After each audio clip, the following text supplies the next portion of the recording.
Du coup, là, jingle time. Raconte-moi. Raconte-moi. Oh my god. Salut. Salut, moi c'est Elisa. Et moi c'est Eline. Bienvenue sur le podcast de deux amies qui se retrouvent dans la joie et la bonne humeur. Ici, on va partager notre quotidien avec vous, mais surtout, beaucoup de fun. Et d'ailleurs, tu sais pas quoi ? Non, raconte-moi. Bonjour à tous, bonjour Elisa et bienvenue dans le podcast épisode 2 partie 2 de Raconte-moi tes voyages. Alright. Ok. Alright, mate. Comme diraient ces bons vieux Australiens. Oh my god, c'est clair. Il y avait un truc que j'avais vraiment envie qu'on aborde pour les gens qui nous écoutent.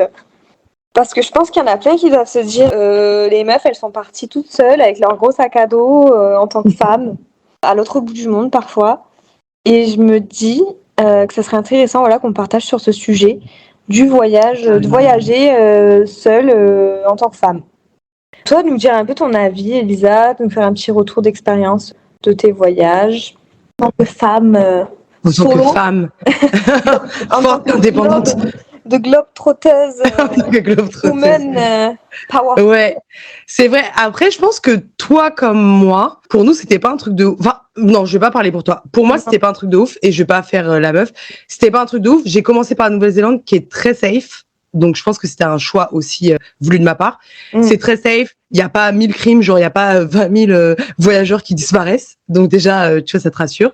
Et j'avais un visa où je pouvais travailler et tout. Donc, moi, j'ai pas abordé les voyages en mode c'est un truc de ouf de voyager seule. Alors que c'est vrai que quelquefois, on m'a dit « Oh, mais t'es grave courageuse, t'es partie toute seule. » Des fois, on s'en rend pas compte quand c'est nous. Mais c'est quand même quelque chose. Si j'avais quelque chose à dire sur comment je l'ai vécu, comment je le vis, parce que des fois, je continue à voyager seule. Bah, même là, cette année, je suis partie seule au Népal et tout.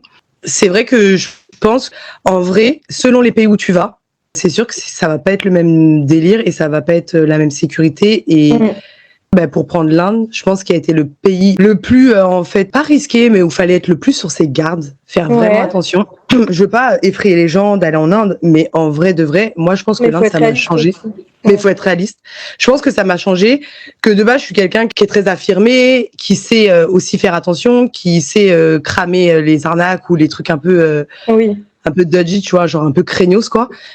Et l'Inde, c'est next level. Et je pense que ça m'a changé, même là, comment je suis maintenant. Je suis vachement, aware, en me disant, c'est vrai. Arrête de faire du franglish, Elisa. C'est ridicule. Je suis vraiment attentive, tu vois, s'il y a des choses où je me dis, tu sais, ça craint un peu, tu sais, c'est tard le soir, même en France, hein. C'est tard le soir, il y a des gens que je vais trouver chelous, mais, putain, même une fois, Travel. Ouais, j'allais au taf, il y avait un mec avec un couteau dans le tram et tout. Je vais être grave. Depuis là. Tu m'avais appelé là, c'est bien.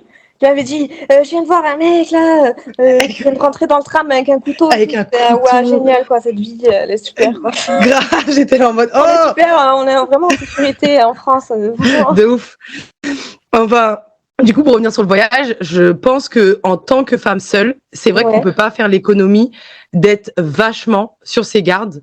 D'être vachement sur ses gardes dans le sens les gens en fait ils nous voient comme des grosses touristes, tu vois, genre là il y a pas la caméra, mais moi il y a certains pays peut-être on peut se dire bon on sait pas trop parce que du coup je suis métisse, mais en soi ils te captent déjà. Si tu es une grosse touriste ils le captent et genre selon tu peux te faire arnaquer soit financièrement, soit tu peux te faire emmerder par les mecs selon les pays, la vision de la femme qu'ils ont ou pas, sans dire ça négativement. Oui. Et c'est vrai que en voyageant seul, faut arriver à se dire ok, je fais attention, tout en arrivant à se dire mais en fait je laisse quand même une chance aux gens. Enfin, c'est ça le plus dur, c'est de se dire. Et moi il y a des situations, j'ai suivi des gens, je me dis si j'avais été trop sur mes gardes, j'aurais pas vécu en fait ce que j'ai vécu, comme toi avec l'histoire des Fidji, par exemple. Mais en même temps, faut qu'il y ait toujours un truc dans ta tête où tu te dises genre en fait c'est de l'instinct, c'est soit de l'instinct, soit un truc où tu te dis est-ce que c'est craignos? Mais des fois, tu peux pas le savoir. Il y a juste, c'est toi et ta chance, en fait. Mais c'est ça. Et puis, je me dis, tu vois, oui, on a pris des risques, clairement, tu vois. Ouais. Et dans les risques que tu prends dans la vie, il y en a toujours, des fois, c'est risqué, tu prends et c'est jackpot, et des fois, c'est pas jackpot. Après, enfin voilà, je vais te laisser peut-être finir sur ça et moi après je te donnerai mon Non, avis. tu peux me raconter justement toi, genre, Ouais. moi je trouve que l'histoire des Fidji c'est un bon exemple. Bon, en plus, tu vois, je me dis, moi je suis partie, enfin, je sais plus toi à quel âge t'avais, mais je crois qu'on a à peu près le même âge. Moi j'avais Ouais, 23 ans. j'avais cet âge-là. 23 ans, j'ai vraiment eu ouais, voilà, l'écran quoi, d'y aller en mode petite meuf là, solo. Et moi je pense qu'il y a eu des moments où, alors comme tu dis, quand tu es en voyage, en fait, quand tu pars toute seule, ou tout seul, que tu sois un homme ou une femme, tu as ton intuition qui est décuplée fois 10. Enfin, parce qu'en fait là, tu connectes vraiment à ton instinct, à ton intuition, t'as pas le choix. En tout cas, moi, c'est comment je l'ai vécu. J'étais en mode, j'étais hyper, comme tu disais, aware, tu vois, genre hyper attention. Enfin, je faisais attention à tout parce que t'es solo, quoi. C'est ton radar. Là, il y a tout qui est lié à ton propre radar. Mais après, comme tu dis, il y a des trucs que tu peux pas forcément, tu peux pas toujours tout prévoir, tout contrôler, tout voir en avance, quoi. Donc, c'est soit tu marches avec ton intuition et tu te dis, bon, là, je le sens bien, j'y vais comme moi au Fidji. Et après, il y a des moments où, voilà, tu peux faire la mauvaise rencontre au mauvais moment. Et ça, c'est de partout, que ce soit en France ou ailleurs. C'est ça. Il faut juste aussi, je pense, en tant que femme, c'est important de bien faire attention aussi, selon les pays, aux endroits où tu vas, de mettre les pieds même en tant qu'homme, voilà, si tu vas en Amérique du Sud, tu vas pas aller en Amérique du Sud comme ça, en te disant allez, je suis confiance en tout, tout est open. Non, Ouais, c'est ça. il y a des endroits, des quartiers, il faut pas aller, il faut faire attention. Et après voilà, moi je sais que j'ai eu une mauvaise expérience, qui a été d'ailleurs au Fidji également, tu vois, donc comme Ok. quoi, voilà, et où là vraiment j'ai eu très très peur pour ma vie, clairement. Raconte. Et, Bon, peut-être, bon, je sais pas si t'as envie de raconter. bon, Moi, du je suis coup, à ouais. vas-y. Je vais, je vais le raconter. Même mes parents, je crois qu'ils le savent pas parce que j'ai pas voulu, tu vois, trop en parler de ce truc négatif parce que c'était un peu la crainte, leur crainte, quoi.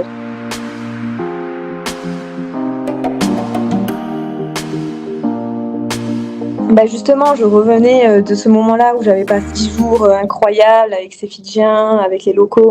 Je pense que justement, à ce moment-là, j'étais trop en confiance.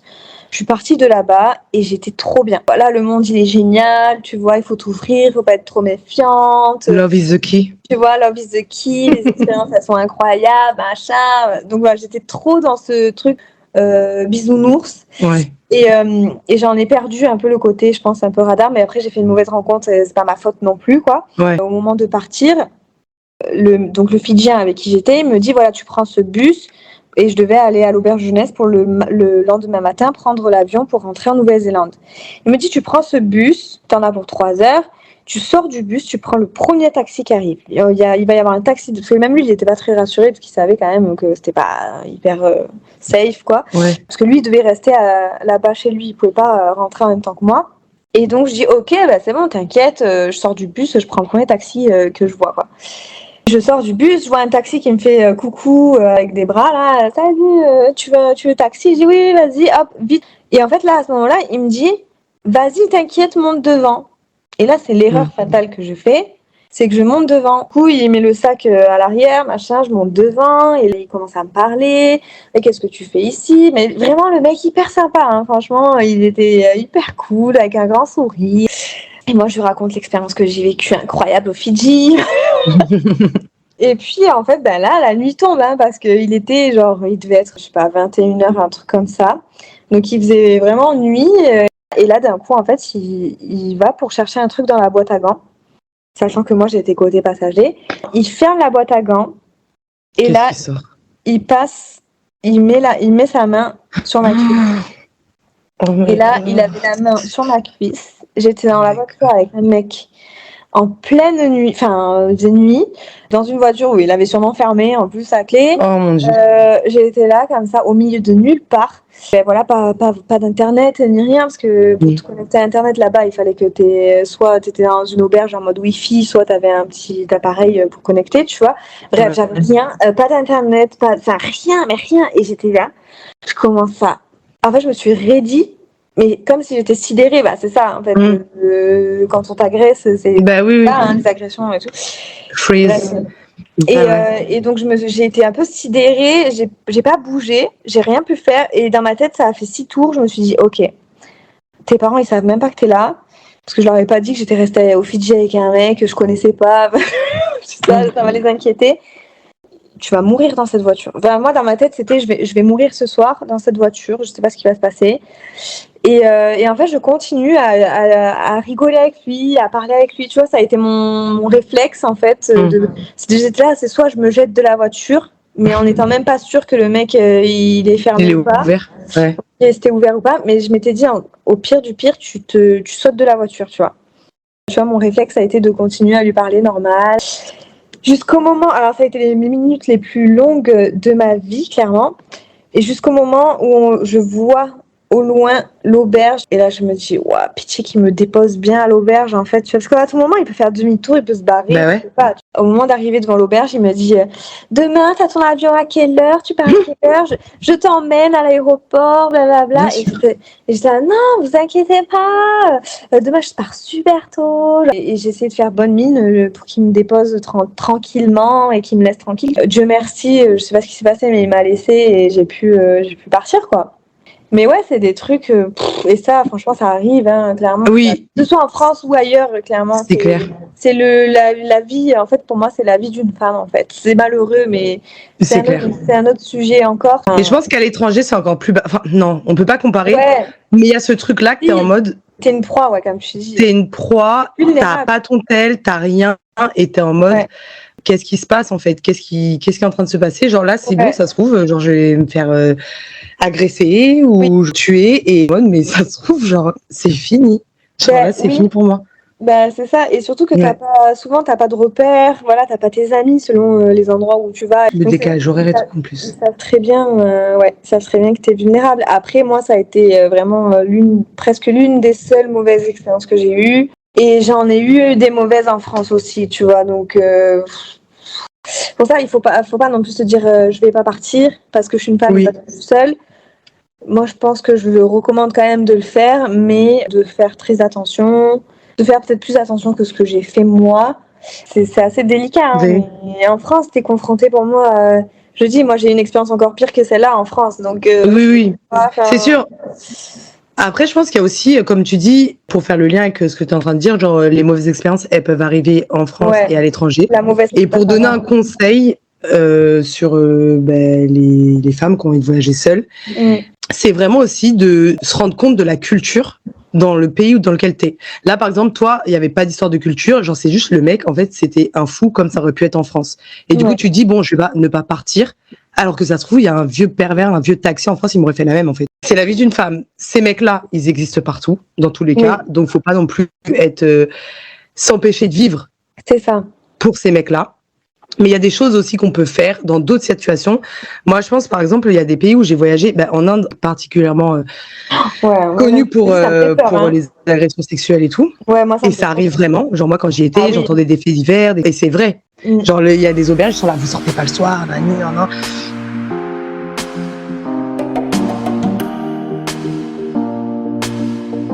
Et je pense qu'aussi, je veux pas du tout blâmer les femmes, et moi je suis pas du tout dans ce discours, c'est de la faute de la femme, de ce qu'elle a fait, comment elle a agi, comment elle s'est habillée, mais je parle juste du contexte voyage là. Mais à l'étranger, un des conseils que je donnerais, c'est vraiment, regardez bien la culture, regardez bien comment les femmes là-bas, elles sont habillées, ce qu'elles font, ce qui est autorisé, et pensez pas en fait, et moi je suis une touriste, je serai protégée. Parce qu'en Inde, moi j'ai vu des touristes, qui s'habillaient genre en short, en jupe, en débardeur. Mais il faut se dire, en fait, là, moi, je vais dans un autre pays.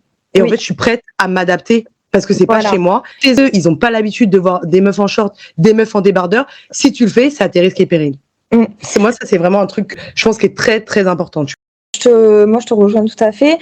Là, c'est même plus question du sujet de la femme. Quand tu voyages, en fait, tu vas te renseigner un petit peu sur le pays dans lequel tu vas, savoir, comme je te dis, des endroits où il faut aller, où il faut pas aller, comment est la culture là-bas, comment est la sécurité là-bas. J'ai fait un voyage, c'était au Brésil. Alors là, j'étais pas toute seule, hein, j'étais avec ma famille quand j'étais plus jeune. Ma mère s'était bien renseignée avant qu'on y aille. C'est un pays où c'est relativement pauvre, où il y a beaucoup de vols, d'agressions. En fait, on te dit, quand tu vas là-bas, tu ne portes aucun bijou sur toi, aucune marque d'habits, de vêtements, même des chaussures Quechua. Pour eux, c'est de la marque, en fait. Donc, ils peuvent se racketter. Et en fait, moi, j'en ai entendu plein qui sont revenus, par exemple, du Brésil, tu vois. Ils se sont fait agresser, racketter et tout. Oui, mais en même temps, ne porte pas des bijoux en or. Et moi, je l'ai vu devant nos yeux, on l'a vu, une femme, c'était une Allemande. Et là, pareil, je me dis, elle est un peu inconsciente. C'est qu'elle portait un collier en or. Ben, nous, on avait 0 bijoux. Mais t'enlèves tout, les bagues, tout, t'enlèves tout. Parce que je t'ai dit, tu te fais agresser, quoi. Et en fait, elle s'est fait agresser devant nous. Il lui a arraché son collier avec un couteau et tout. Pas pareil, on vit pas les mêmes choses. Là-bas, c'est la misère. Hein. Exactement. Et je pense que ça, c'est un gros truc aussi dans le voyage. De savoir s'adapter. De savoir s'adapter et d'avoir l'état d'esprit de se dire, en fait, là, ok, même si, par exemple, je vais dans un pays avec un niveau de vie moins élevé et que j'aurai beaucoup de moyens là-bas, mais en fait, toujours se dire, moi, je suis une invitée là-bas. Enfin, je suis pas une invitée, mais en fait, c'est pas chez moi. Tu vois ce que je veux dire? J'y vais pas en mode, moi, j'y vais et genre, je vais faire mes trucs et genre, je vais un peu être, tu vois, maître de la situation et maîtriser le truc. Alors que non, en fait, déjà, faut que tu y ailles en disant, bah, j'y vais et je vais m'adapter à un nouveau mode de vie et j'ai vraiment ancré ça dans ma tête, tu vois, et j'essaye pas de moi adapter mon mode de vie à l'endroit où je vais. Mais ça, franchement, c'est de partout. Les gens, voilà, qui ne s'adaptent pas en fait au pays dans lequel ils vont. Je comprends pas. J'ai jamais compris ça en fait. Parce que c'est tout le temps ça, les backpackers et tout. Enfin, pas tout le temps, je veux pas. Oui, mais il y en a beaucoup. Se sentir un peu tout puissant parce qu'en fait c'est pas chez toi, du coup en fait la justice elle va peut-être pas t'atteindre comme si t'étais chez toi, donc en fait on en voyait plein, je pense que tu vas le confirmer, mais des jeunes comme nous en Australie, Nouvelle-Zélande et tout, ils volaient dans les magasins, ils volaient mais sans, parce que pour eux ils étaient là en mode on va rien me faire quoi parce que je suis loin de la France, enfin je risque. C'est du non-respect, moi je trouve. C'est tellement du non-respect. Et ça mettait trop une mauvaise image des Français. Donc après, il y avait du racisme qui se créait pour nous, en tant que Français ou Européens. Après, normal. Mais normal aussi. Enfin, voilà, moi, je les comprends, hein, les Australiens et tout. Si tu vas dans des pays et tout, tu vas pas aller flirter ou faire n'importe quoi avec n'importe qui, comme si tu étais en Europe ou quoi. Surtout, je pense qu'il y a certains pays, par exemple, en Nouvelle-Zélande, en Australie, non. Enfin, ça va, la même manière de vivre et tout. Mais c'est vrai qu'il faut pas se sentir, en fait, tout puissant. Ah, mais vraiment. Moi, ça m'a trop appris ça aussi, me dire je suis pas toute puissante en fait. Et voilà, respecte là où tu vas en fait, tout simplement. Exactement. Voilà. Je pense que c'est le meilleur. Franchement, je pense que c'est le meilleur conseil parce que après, même si là peut-être qu'on a insisté sur le fait qu'il puisse arriver des mauvaises choses, je pense que nous on a vécu où on a fait vachement attention, mais on a vachement aussi réussi quand même vivre des très belles choses, rencontrer les locaux et sans se dire à chaque fois, oh ça c'est un danger. Moi, j'avoue, j'ai suivi genre au Népal un groupe de Népalais vraiment, je les connaissais pas. Et ils m'ont dit on va marcher, genre on va faire une petite hike pendant 2-3 jours. Et j'étais en mode j'y vais pas. Et en fait ça devait se décider genre l'heure d'après. Et mais viens si tu veux avec nous. Il y avait beaucoup de mecs et je me suis dit ça peut craindre, mais en même temps il y avait un truc au fond de moi de me dire en même temps ça va être trop stylé, tu vois. Je suis avec des locaux et tout et en fait je l'ai fait du coup et il s'est rien passé, mais c'est vrai qu'il y a des trucs où, en vrai, il aurait pu se passer un truc de ouf, tu vois. Et je pense que faut voir aussi, faut arriver à analyser vite aussi les situations, les gens. Franchement, moi, je te dis, ça m'a décuplé mon côté intuitif, clairement, mon instinct. Et parce que, comme tu dis aussi, c'est souvent dans la rapidité en plus que tu dois décider. C'est pas des trucs, tu réfléchis 150 000 ans. Hein, t'es là, je fais quoi? J'y vais pas, j'y vais pas, j'y vais pas. Enfin, ton corps, il te parle, ton corps, il te le dit de toute façon. C'est ça. Après, comme ici, comme partout, va où tu veux, meurs où tu dois. Tu vas être ici aussi, tu sais, tu fais un voyage dans une autre ville en France et il peut se passer grave une galère et après, la mauvaise rencontre. C'est ça, la mauvaise rencontre. Et après, moi, je pars du principe quand même. J'ai pas envie que la peur, elle me paralyse et qu'elle m'empêche de faire des choses. Ça, c'est vraiment quelque chose d'important pour moi. C'est ça. Qu'elle t'empêche de vivre des belles choses aussi. Parce que comme on dit, s'il y avait des fois la peur, on n'avait pas vu par-dessus la peur, quoi. On n'aurait pas vécu ces choses non plus incroyables. Donc. C'est ça. C'est ça. Donc voilà, la morale de l'histoire, je dirais que... Le voyage en tant que femme. En tant que femme, il faut dépasser la peur aussi. Ouais.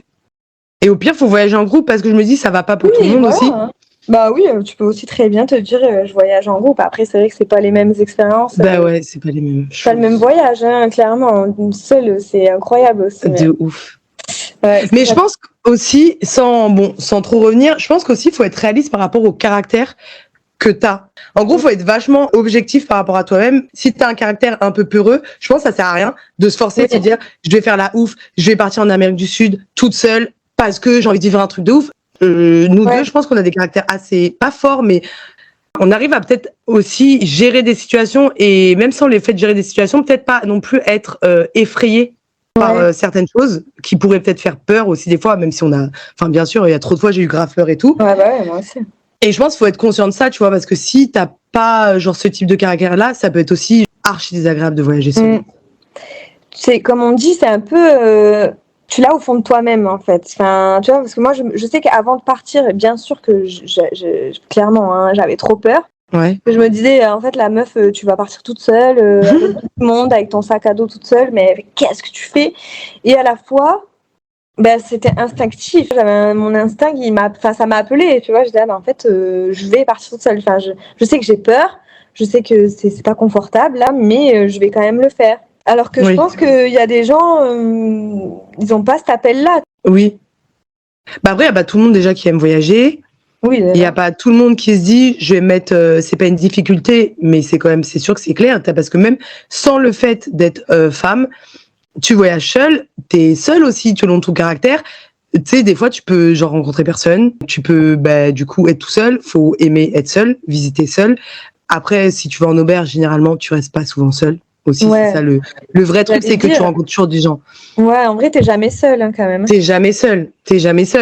Mais ça dépend, parce que nous, on a, tu vois, je pense qu'on pense beaucoup à la Nouvelle-Zélande. Bon, après, c'est avec tous les pays que j'ai fait, généralement, bon, t'étais pas trop seule.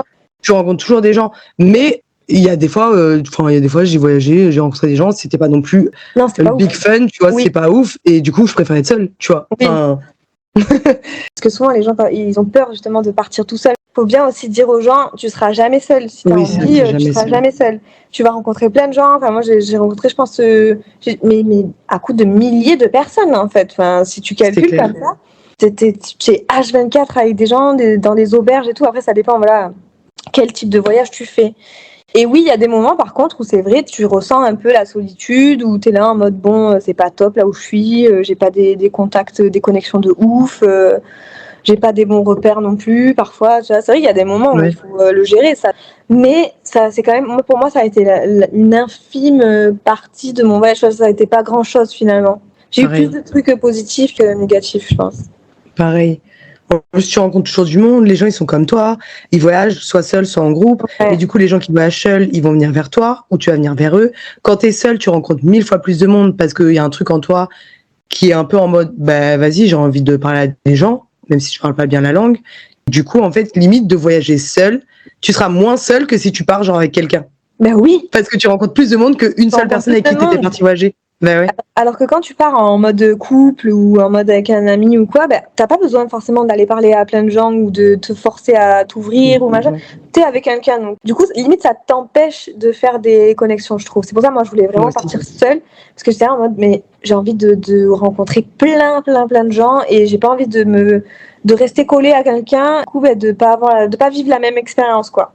Oui, c'est vrai. C'est deux expériences différentes. L'ayant fait seule, aujourd'hui, je serais plus là en mode bon, maintenant, j'ai plus envie de le faire avec quelqu'un. Ah ouais. Moi, je sais pas. Moi, je pense que le voyage seul, c'est quand même un truc que je continuerai, même si je suis en couple.